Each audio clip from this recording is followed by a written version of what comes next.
ရှိရှိတော့ကတာယာလှပတဲ့တိုင်းပြည်ကြီးတစ်ခုမှာ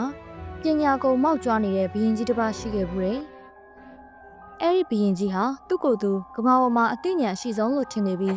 ပညာရှိဆိုသူတွေကိုခက်ခဲတဲ့ပု္ပ္ပာတွေမေးပြီးအမြဲတမ်းစမ်းသပ်လေးရှိပါတယ်။ဒီနေ့မှာတော့ဘုရင်ကြီးဟာသူ့ရဲ့ပညာကိုစိန်ခေါ်နိုင်မဲ့သူရှိမရှိသိချင်တာနဲ့တတိုင်းပြည်လုံးကိုမောင်းခတ်ပြီးကြော်ညာဖို့သူ့အမတ်တွေကိုစိတ်ခိုင်းလိုက်ပါတယ်။ငါကိုရောမေးတဲ့မေးခွန်းသုံးခုကိုမှန်အောင်ဖြေနိုင်ရင်စုလက်တွေအများကြီးပေးမယ်။မဖြေနိုင်ရင်တော့အပြစ်ပေးမယ်တဲ့။ပညာရှိကြီးတွေအမတ်ကြီးတွေဟာဘုရင်ကြီးရဲ့မေးခွန်းတွေကိုကြောက်လို့တရားမှရှိမထွက်ရကြပါဘူး။အဲ့ဒီချိန်မှာပဲရွာငယ်လေးတရွာကအသက်10နှစ်အရွယ်မောင်ပညာဆိုတဲ့ကောင်လေးတယောက်ဟာနန်းတော်ထဲသို့ရဲရဲဝံ့ဝံ့ဝင်လာခဲ့ပါတယ်။ကောင်လေးမင်းကငါမေးခွန်းတွေကိုဖြေမလို့လားလူကြီးတွေတော့မဖြေရတာကိုမင်းကဘာများသိလို့လဲလို့ဘုရင်ကြီးကမေးလိုက်တော့အရှင်မင်းကြီး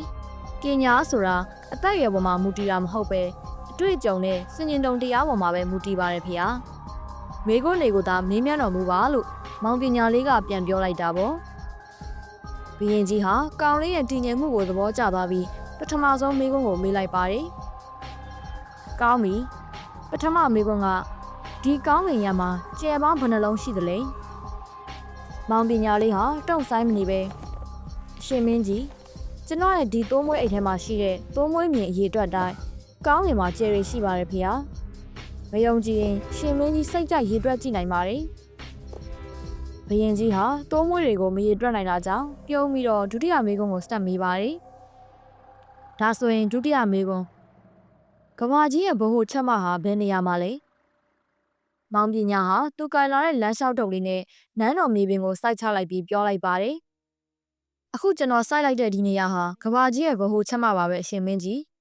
တကယ်လို့မှားနေလို့ထင်ရင်တော့အရှင်မင်းကြီးရဲ့ပညာရှိတွေကိုကဘာပတ်ပြီးတိုင်းတာခိုင်းကြည့်ပါဖေဟာလို့ပြန်ဖြေလိုက်တော့ဘုရင်ကြီးဟာကောင်လေးရဲ့ပါးနှံ့မှုကိုအံ့ဩသွားပါတယ်နောက်ဆုံးမှာတော့အခက်ခဲဆုံးလို့ထင်ရတဲ့တတိယမေးခွန်းကိုမေးလိုက်ပါတော့နောက်ဆုံးမေးခွန်းအခုလောလောဆယ်မှာကံကြမ္မာဟာဘာတွေလုပ်နေသလဲဒီမေးခွန်းကိုကြားလိုက်တော့မောင်ပညာကခဏစဉ်းစားပြီးပြန်ပြောပါတယ်ဒီမေးခွန်းကိုဖြေဖို့ဆိုရင်အရှင်မင်းကြီးနဲ့ကျွန်တော်နေရာလဲရပါမယ်အရှင်မင်းကြီးကအောက်ကိုဆင်းပေးပြီးကျွန်တော်ကိုရာဇပလင်ပေါ်ခဏတက်ခွင့်ပြုပါဘုရင်ကြီးဟာစိတ်ဝင်စားသွားတာနဲ့ပလင်ပေါ်ကဆင်းပေးလိုက်ပြီးကောင်လေးကိုအပေါ်တက်ခိုင်းလိုက်ပါတယ်မောင်ပညာကပလင်ပေါ်ရောက်တာနဲ့ပြုံးပြီးအရှင်မင်းကြီးအခုကံကြမ္မာလုပ်နေတာကတော့ဒါပါပဲပညာရှိတဲ့သူကိုအထက်ကိုပို့ပြီးမောက်ကျွားတဲ့သူကိုအောက်ကိုဆင်းခိုင်းနေတာပါပဲဖေဟာလို့ပြောလိုက်တော့ဘုရင်ကြီးဟာကောင်လေးရဲ့အဖြေကိုကြားတဲ့အခါမှာတော့သူ့ရဲ့မာမာနတွေပျောက်ဆုံးသွားပြီးပညာဆိုတာတိုင်းတာလို့မရနိုင်ကြောင်းလက်ခံသွားမှာတော့တယ်အဲဒီနောက်မှာတော့ကောင်လေးကိုစုလက်တွေအမြောက်များပေးသနာပြီးသူ့ရဲ့တိုင်ပင်ပေါ်ပညာရှိတွေအဖြစ်ခန့်အပ်လိုက်ပါတော့တယ်ကဲကလေးတို့ရေဒီပုံမြင်လေးကနေပေးခြင်းတဲ့သင်ခန်းစာလေးကတော့ပညာဆိုတာအသက်အရွယ်နဲ့မဆိုင်သလိုစစ်မှန်တဲ့ပညာရှိဟာဘယ်တော့မှမောက်ကြွားခြင်းမရှိဘူးဆိုတာပါပဲနောက်ထပ်အခုလိုပုံမြင်လေးတွေနားထောင်ဖို့ Storyland Channel လေးကို Subscribe လုပ်ထားဖို့မမေ့ကြပါနဲ့နော်